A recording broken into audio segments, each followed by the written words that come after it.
kaibigan, kasamahan sa trabaho. Magandang gabi po sa inyo. Ingat po kayo sa biyahe. At ingat po kayo sa trabaho, no? Meron po tayong ipapakitang 1 piso coin.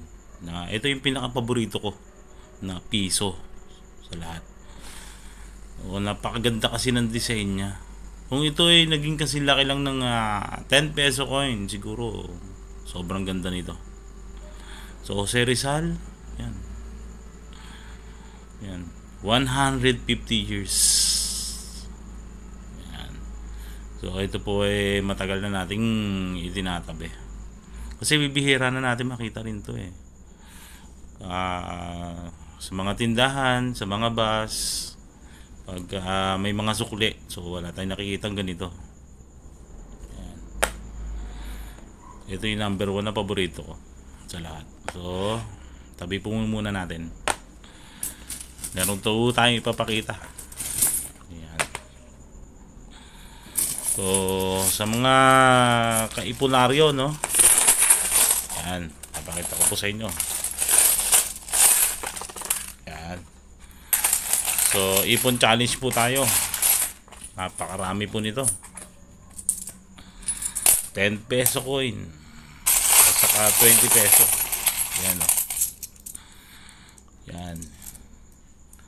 So nakakita ko lang to doon sa pinost ni ating kaipunaryo. Shoutout nga pala sa ating idol na si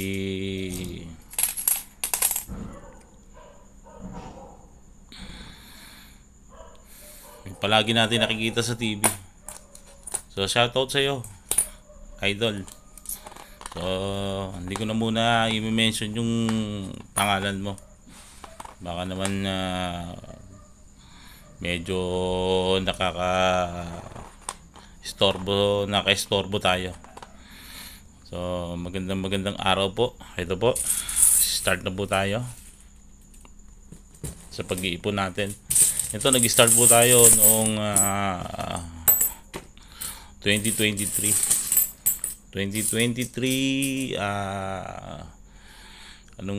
last December yan. 10 peso coin, 20 peso coin, 5 peso coin, yan. So nag-start na po tayo mag-ipon.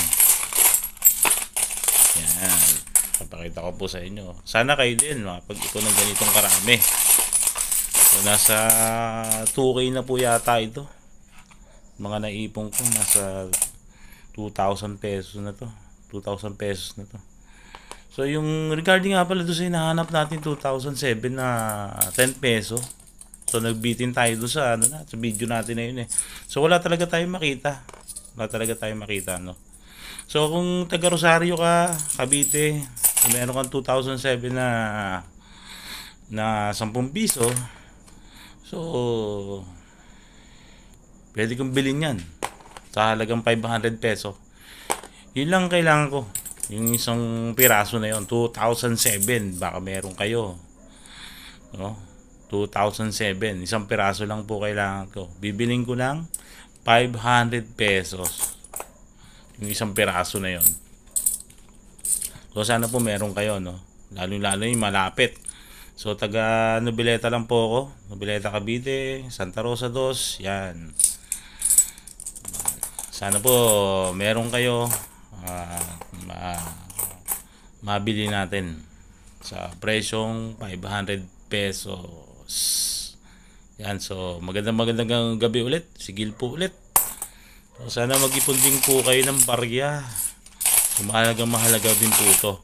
So kaysa doon sa mga papel na pera, baka anayin pa eh. So yan. So ganito na lang ipunin nyo. Yung 20 pesos, 10 pesos. Yan. Para kung may bibilin man kayo na importante sa inyo, cellphone, damit, t-shirt, pants, na kahit ano, so mabibili nyo. Mag-ipon lang po tayo. Ayan, o. So magandang gabi ulit. Magandang araw. God bless po sa lahat. Lahat ng subscriber natin, sa lahat ng kaibigan natin. Yan, mga nanonood ng YouTube. Thank you so much. Hanggang dito lang po ang ating vlog. Thank you po.